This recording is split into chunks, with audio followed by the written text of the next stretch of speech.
मिलने के लिए आते हैं लोग। उस मिलने में कल भी हमने बोला था कि 80% जो मिलने के लिए आते हैं वो सब युवा भाई बहन आते हैं, सब आजकल के बालक आते हैं, बच्चे आते हैं।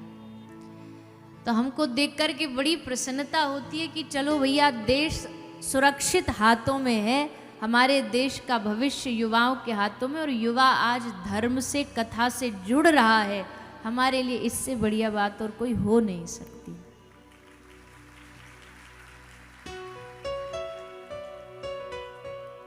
तो जी अब देखो, जो बड़ी आयु के लोग हैं वो तो पहले से ही भगवत भजन में, सत्संग में कथा प्रेमी है ही हैं, पर अब जरूरी है आजकल के बालक बच्चों को भगवान की भक्ति से जोड़ना, क्योंकि वही तो आगे चल कर के भक्ति आगे बढ़ाएंगे, धर्म को आगे बढ़ाएंगे।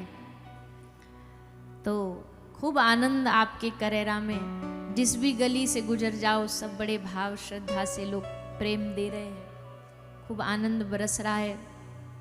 हमने पहले ही कहा था 7 दिन ये करेरा, करेरा नहीं, 7 दिन ये श्री वृंदावन धाम ही बना देना है, और आप सब ने अपनी भक्ति से इसको वृंदावन धाम बनाया।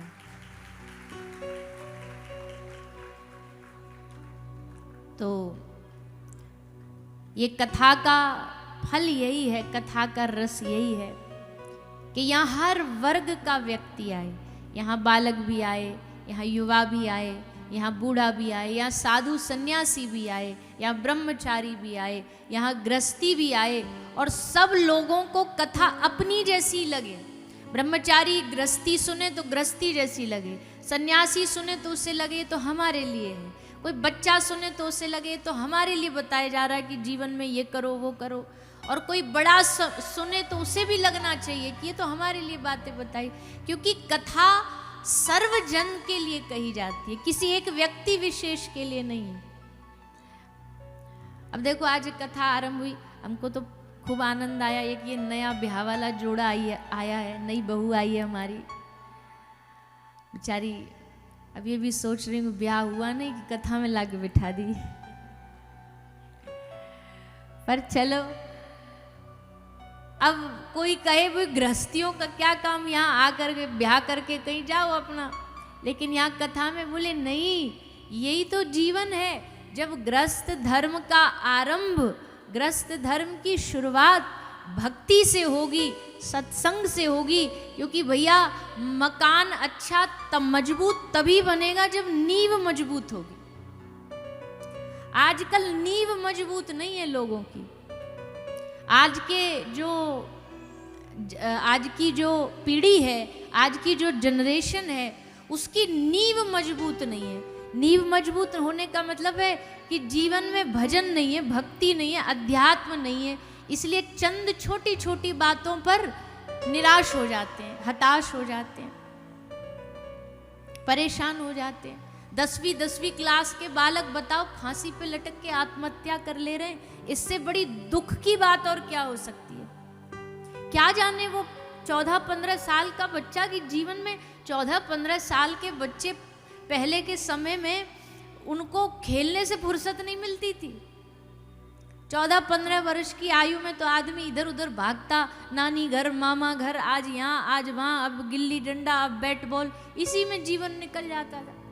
17-18 साल तक तो ढंग से उनको कपड़ा पहनने नहीं आते थे। आज 14-15 साल के बच्चे आत्महत्या कर रहे हैं। कितनी बड़ी विडंबना है ये, सोच के देखे तो कितनी चिंता का विषय है ये। और खासकर ये जो आप शायद आपने कभी नाम सुना होगा, इंग्लिश नाम है काउंसलिंग। काउंसलिंग क्या होती है? स्कूल में एक काउंसलर रखा जाता है। काउंसलर का मतलब होता है जो छोटे छोटे बच्चे हैं, 5, 10, 15 साल के जो बालक हैं, वो अगर किसी डिप्रेशन में हो, किसी चिंता में हो, या अपने आप को एक्सप्रेस नहीं कर पा रहे हैं, कोई मन में भार हो, उसको निकालने के लिए स्पेशल एक बड़े बड़े आज के इंग्लिश मीडियम स्कूलों में काउंसलर रखे जाते हैं। अब बताओ, पढ़ाई करने वाले बच्चे, 2री, 3री, 5वीं, 8वीं क्लास के बच्चों के लिए काउंसलर रखे जा रहे हैं। इससे बड़े और चिंता की बात क्या हो सकती है? आज का 8-10 साल का बच्चा अपने मैया से कहता आज मेरा ये खाने का मूड नहीं है, आज मेरा ये मन नहीं है, आज मेरा ये मूड कर रहा है। जिस जमाने में कुछ पहले लोग जिए होंगे उस जमाने में मूड क्या होता है ये नहीं पता था। अगर गलती से बोल दिया आज ये खाने का मूड नहीं तो मैया इतनी कुटाई करती कि जो बनाए चुपचाप खा ले, जो मिल रहा है चुपचाप पी ले। तो भैया बड़ा आज हमको लगता है कि युवाओं को जोड़ना भजन से बहुत जरूरी है, सत्संग से जोड़ना बहुत जरूरी है, कथा से जोड़ना बहुत जरूरी है। और हमारी वाली अगर अपना उदाहरण दें तो हमारे लिए एक फायदा ये हो जाता है युवाओं से जुड़ने का कि भाई कथा सुनाने वाला भी जब कम आयु का है तो कथा सुनने वाले वाला कम आयु के क्यों नहीं हो सकते। जब कथा सुना सकता कम आयु का आदमी तो कथा सुनना भी तो सबका अधिकार है। इसलिए हमको बड़ी प्रसन्नता है कि जब कोई कम आयु का कम अवस्था में भगवान के भजन में लग जाता है। शास्त्री भी कहते हैं बालकपन सो हरि भजे जग सो रहे उदास, तीरथ हु आशा करे कब आवे हरिदास।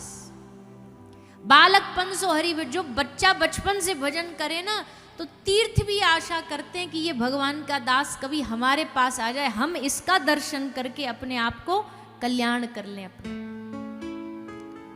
ऐसा नहीं कि बड़े जो भजन करते हैं, बुजुर्ग जो भजन करते हैं वो बेकार जाता, बेकार नहीं, सब अपनी जगह उपयोगी है। पर एक बात बताओ, आप भगवान के सामने जाओगे तो भगवान के सामने ताजा ताजा फूल चढ़ाओगे कि बासी पुराना मुरझाया हुआ फूल चढ़ाओगे? बोलो ना जोर से, और जोर से बोलो। ताजा भगवान के सामने फल, ताजा ताजा फल चढ़ाएंगे, महीना भर पुराना फल चढ़ाएंगे? भगवान के सामने ताजा ताजा फल चढ़ाएंगे, ताजा फूल चढ़ाएंगे। तो वैसे ही जवानी जो है, युवा अवस्था जो है वो क्या है? वो ताजा फूल है। और बुढ़ापा, अब हम कुछ नहीं बोलेंगे क्योंकि बुजुर्ग भी बहुत बैठे हैं यहाँ। मार थोड़ी खानी है बुजुर्गों से, बड़ों से। पर युवानी ताजा फूल है, इतना समझ लो। अब वृद्धावस्था में भी कोई हार थक के भगवान के पास जाएगा तो भगवान नकार नहीं देंगे उसे, खुश हो जाएंगे, चलो भाई भैया लौट के बुद्धू घर को आए, आ तो गया, चाहे बुढ़ापे में ही आया तो। पर जवानी में जो पहुंच जाता है ना ठाकुर जी को, वो बड़ा प्रिय है। क्यों? क्योंकि भैया इसने अपने जीवन के, क्योंकि जवानी का अपना घमंड रहता है, अभिमान रहता है, क्योंकि शरीर बढ़िया चल रहा रहता है।